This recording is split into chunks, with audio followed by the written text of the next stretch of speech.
Oke, jadi kemarin Sabtu itu aku nongkrong sama teman-temanku lah ya, ya teman-teman e-sport lah. Nah, salah satu temanku ini cerita kalau di kantornya itu masih memberlakukan aturan kerja, aturan jam kerja kantor. Nah, jadi ceritanya nih kebijakannya full WFO, work from office gitu. Nah, ya menurutku ya anehnya temanku ini dia itu sebenarnya ngurusin sosmed yang sebenarnya nggak ada relevansi atau signifikansinya dengan aturan jam kantor. Nah, sebelum sebelum kita bahas ya, mungkin ada yang bingung kok kontennya jadi bahas kerjaan sama aturan kantor. Ya, jujur aja ya, aku emang lagi nyoba-nyoba konten gitu ya. Apa yang kira-kira lebih rame gitu ya.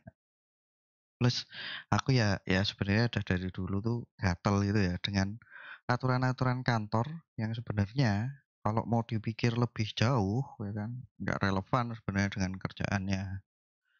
Nah, ditambah lagi nih siapa tahu yang nonton video ini jadi punya argumentasi yang masuk akal buat dibawa ke atasannya atau ke HR atau ke orang operation. Nah, ya gitu-gitulah ya. Biar kebijakan kantornya ini mungkin bisa dikaji ulang. Nah nah, jadi sebenarnya kebijakan full WFO itu gimana idealnya?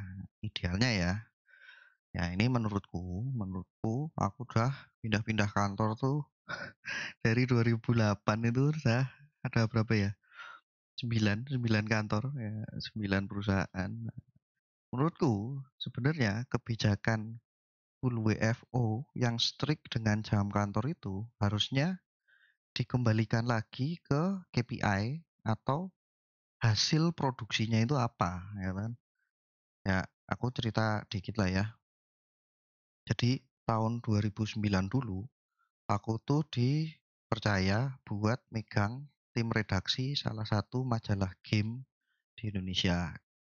Namanya PC Gamer Indonesia. Kalau mungkin ada yang pernah dengar ya. Nah, waktu itu ada salah satu penulisku yang setiap hari datangnya jam 12. Dia datang langsung makan siang gitu. Terus ngerokok-ngerokok bareng aku di kantin. Habis itu dia naik ke kantor bawa flash disk yang isinya kerjaan dia. Ini tahun 2009 ya. Jadi memang teknologi cloud storage itu belum kayak sekarang lah ya. Nah, setelah dia mindahin kerjaan dia dari flash disk ke komputer kantor, ya sekitar setengah jam gitulah ya. Karena kan cuman mindahin data. Aku sama dia turun lagi ke bawah, merokok-merokok. Terus jam 2 atau jam 3 sore lah ya gitu dia pulang. Gitu. Nah ini rutinitas dia itu dilakukan 1-2 bulan sebelum akhirnya bosku waktu itu, ownernya perusahaan, manggil aku ya kan. Dia nanya gini ke aku, "Bes, itu kok si B katanya datang ke kantor siang-siang terus dan nggak lama langsung pulang." Ya kan. Terus aku langsung bilang sama bosku itu, "Iya Pak, emang gitu dia. Tapi tulisan dia itu bagus banget sih Pak. Bahkan jarang banget harus sampai saya edit. Jadi ya saya biarin aja kayak gitu." Bosku waktu itu ya emang dari dulu tuh emang bosku yang satu itu emang udah progresif lah ya, progresif. Jadi cuman bilang, "Oh gitu ya? Ya udah bagus Bes." Tapi di saat yang sama aku juga ada penulis yang sebenarnya rajin nih, rajin dan tertib, tertib sama jam kantor lah ya, rajin dengan jam kantor. Dia selalu datang jam 9, pulang jam 5 sore. Nah, itu terus setiap hari ya kan. Tapi satu hari ketika menjelang deadline, dia mau pulang tuh karena udah hampir jam 5 ya. Nah, pas dia pamit mau pulang, aku nggak kasih dia pulang. Soalnya tulisan dia itu masih jelek banget dan masih banyak yang harus diedit, ya kan. Kalau aku nih, Ya pragmatis aja gitu loh. Patokannya ini bukan soal dia rajin atau tertib dengan jam kantor, tapi apakah si apa ya, profesional ini bisa deliver kerjaan dia sesuai deadline dengan hasil yang sesuai atau bahkan di atas ekspektasi, ya kan? Setiap setiap posisi di perusahaan itu kan sebenarnya tugasnya dan tujuannya sudah jelas ya, sudah jelas. Misalnya nih, ya kan? Misalnya dia posisi sales. Nah, kalau posisi sales atau ya cari revenue lah ya. Kalau buat aku nggak urusan dia kerja di Hong Kong kek, kerja di rumah kek, kerja di isekai kek. Yang penting target revenue dia tercapai, ya kan. Ya apalagi kalau kita ngomong posisi sales ya. Posisi sales, business development, AE atau apapun yang namanya, tugasnya cari revenue tadi, cari uang, itu ya menurutku malah agak aneh kalau dia tiap hari di kantor, ya kan. Soalnya orang-orang kayak gini ini itu kan yang harusnya sering PDKT ke klien, kenalan-kenalan dengan calon klien ya kan, dan kawan-kawannya dia lah. Kalau dia cuma ngendok di kantor, ya menurutku nih kemungkinan networking dia ya nggak sebagus itu gitu. Ya kecuali memang balik lagi targetnya sesuai nggak, KPI-nya tercapai nggak, ekspektasinya tuh terlampaui atau enggak. Kalau memang dia ngendok terus ya kan, tapi kalau apa ya, targetnya tercapai, dia memang memang bagus jualannya, ya dia mau setiap hari di WC ya nggak masalah gitu loh. Nah aku ya.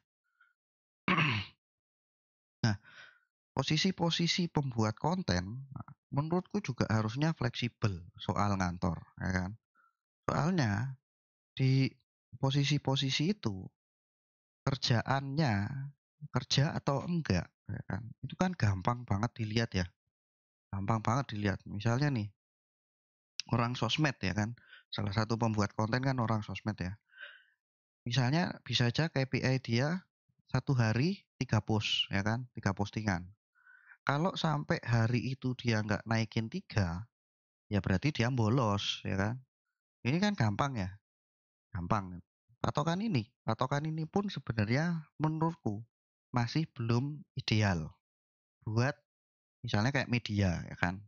Kayak media, misalnya nih ya, kayak tadi si orang sosmed nih ya, dia misalnya jam 12 sudah kelar 3 postingan. Nah, udah di-schedule tuh ya kan, udah kelar 3 di-schedule. Nah, terus tahu-tahu apalagi di e-sport itu kan sering banyak drama ya, sering banyak drama atau breaking news lah ya, jam 7 malam. Nah, kalau patokannya KPI 3 berita setiap hari, nah, 3 postingan setiap hari, mungkin nih orang sosmednya ini akan mikir gini, "Lah, aku kan sudah naikin 3 posting hari ini, jadi breaking news-nya atau dramanya aku naikin besok aja." Nah, ini menurutku jelek juga sebenarnya. Karena kan kalau kalau sudah biasa di media ya, itu kan mainnya cepet-cepetan ya, cepet-cepetan naikin berita. Nah, atau kalau mau kebalikannya, posisi-posisi yang harus di kantor, ya kan, yang harus di kantor, misalnya kayak kerjaannya apa, teller bank, ya kan, teller di bank, ya kan. Nah, yang ini menurutku ya memang kebutuhannya harus tertib sama jam kantor, ya kan. Ya aneh kan, misalnya sekarang bu banknya buka jam 9 ya kan, tellernya baru datang jam 11. Nah, itu kan aneh ya, masa nasabahnya yang harus nungguin? Atau misalnya ada orang kerja jadi pilot. Ya, fun fact yang tadi tulisannya bagus, sekarang jadi pilot, guys. Nah, ini pilot kalau jadwal terbangnya jam 9, tapi dia baru datang jam 12, ya telat kabeh, ya telat semuanya ya kan. Maksudku adalah ini balik lagi ke kebutuhan pekerjaan itu apa gitu kan. Orang-orang yang menentukan kebijakan kantor ini akhirnya diperhadapkan dengan pertanyaan, ini orang paham atau enggak dengan industrinya, ya kan? Kalau menurutku ya. Nah, ini apa ya, eee, kalau aku balik ke temanku tadi ya, yang cerita di awal itu ya, yang dia sosmed terus disuruh kerja 9 sampai 5 gitu. Aku kan nanya ke dia ya, "Emang kamu nggak ngomong gitu ke HR atau manajernya atau atasannya gitu ya? Kan kerjaanku tuntutan waktunya fleksibel, masa aku harus kaku sama jam kantor?" Ya kan. Ya kayak aku bilang tadi, dia kan kerjanya di sport ya, yang seringnya ada turnamen Sabtu Minggu, ya toh. Nah, dia bilang, "Sebenarnya aku udah pernah request, Mas. Udah pernah request tapi aku nggak dikasih kalau request-nya WFH." Nah, kenapa? Alasannya si HR apa manajernya gitu, bilangnya adalah, "Kita tidak bisa memberikan perlakuan spesial ke orang-orang tertentu." Iya, tak kasih contoh nih misalnya. Nah, ini menurutku aneh ya. Jawaban itu tadi aneh. Setiap pekerjaan, setiap posisi itu kan butuh skill set, tools, kondisi yang beda-beda ya kan. Misalnya nih, misalnya kalau kayak apa, nih satu perusahaan ada posisi 3 posisi, anggaplah ada 3 posisi. Ada arsitek, ada programmer, sama ada satpam gitu. Nah, arsiteknya dia wajib ke kantor sama ke lokasi proyek karena dia harus ngecek langsung ya kan di lokasi lokasi proyek itu sampai mana atau misalnya hitung-hitungannya kan harus ngecek ngecek lokasi proyeknya ya. Nah, programmernya ini boleh bebas. Nah, boleh ke kantor, boleh ke proyek ya kan. Ya karena programmer ya kan, yang penting dia bawa laptop, dia bisa kerja di mana aja gitu kan. Nah, satpam, ya karena satpamnya harus jaga kantor. Ya dia nggak boleh ke lokasi proyek lah, dia harus stay di kantor gitu kan. Ya memang satpamnya satpam kantor, bukan satpam proyek ya. Nah, kalau kayak gini, apakah berarti arsiteknya mendapat perlakuan spesial karena bisa jalan-jalan, atau programmernya bisa yang mendapatkan perlakuan spesial karena dia bisa kerja di mana aja? Atau kebalikannya nih, ya kan? Alatnya, ini, si arsitek sama programmer komplain ya kan, ngomel-ngomel, "Kok kita nggak dikasih pentungan?" Satpamnya aja dikasih pentungan gitu. Mosok kita berdua nggak dikasih? Ya, ini contoh ya, contoh. Ini bukan kayak gini, ini bukan masalah perlakuan spesial atau enggak ya kan. Ini masalah soal KPI atau kebutuhan sama hasil produksinya, ya kan gitu ya. Ini menurutku ya, menurutku salah satu penyebabnya mungkin adalah soal trust issue dari perusahaan ke karyawan. Nah, jadi ibaratnya karyawan karyawannya tuh nggak bakal kerja kalau nggak di kantor. Nah, ini kan banyak ya. Aku nggak usah sebut kantor mana ya, ini banyak yang kayak gini, ya. Atau misalnya misalnya pernah ada kasus ya kan, kemarin kan kayak pandemi ya. Nah, pandemi itu kan semua perusahaan dipaksa WFH. Nah, pas dipaksa WFH ini, ada karyawan-karyawan yang ternyata nggak deliver kerjaannya dia. Nah, mungkin ya, mungkin hal ini menyebabkan bos-bosnya itu jadi memaksa kalau karyawannya harus datang ke kantor. Nah, menurutku kalau memang kasusnya kayak gitu, ya kan, memaksa kebijakan WFO itu sebenarnya ya nggak jadi solusi yang ideal ya, nggak jadi solusi yang ideal. Kenapa? Nah, karena gini, kalau sampai ada pekerja yang kebanyakan kerjaan atau kebalikannya malah gabut, alias beban pekerjaannya nggak rata lah ya, nggak imbang, beban pekerjaannya nggak rata, itu yang salah siapa? Yang salah ya si manajernya atau atasannya ya kan. Misalnya nih kita contoh ambil contoh lagi tadi yang orang sosmed ya. Pas WFH, nah harusnya dia jatah naikin 3 postingan. Ternyata dia cuma naikin 2 post ya kan. Atau malah nggak naikin postingan sama sekali dalam 1 hari. Ini baru ketahuan sebulan kemudian. Menurutku ya kalau problemnya kayak gitu, Yang salah siapa? Yang salah ya atasannya lah. Kenapa kok dia nggak ngecek kerjaan anak buah dia? Ya kan?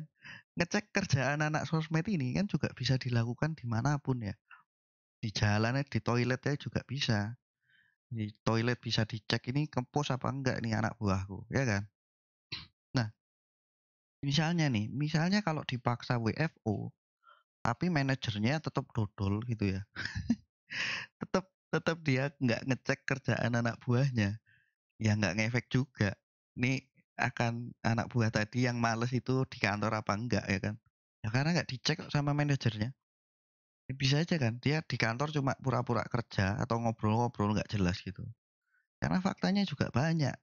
Di kantor tuh ya ada survei yang bilang efisiensi kerja juga cuma 40-60%. Jadi ya sebenarnya dalam jam 9 sampai 5 itu ya nggak 100% kerja.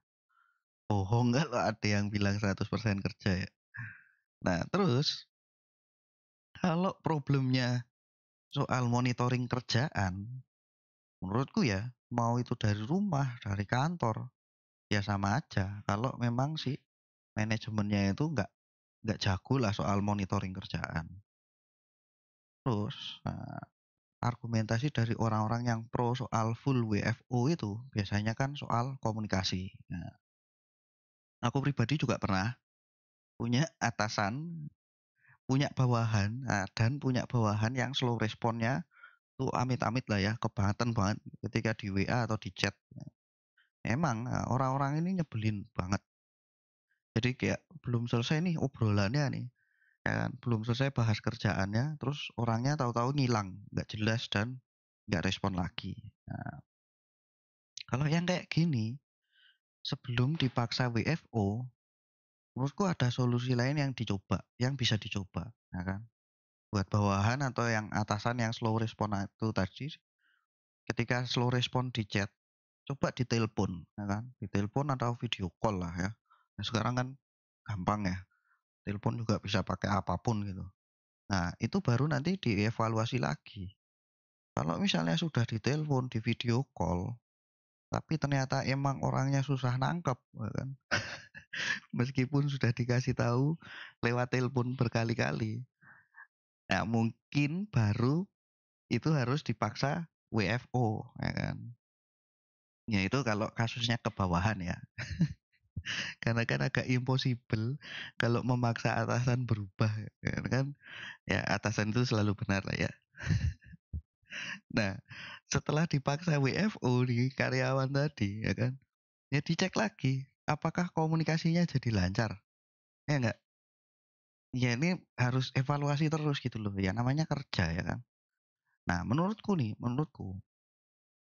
nggak perlu juga jadi yang dipaksa semua karyawan jadi dipaksa WFO gara-gara satu orang yang malas itu tadi, ya kan?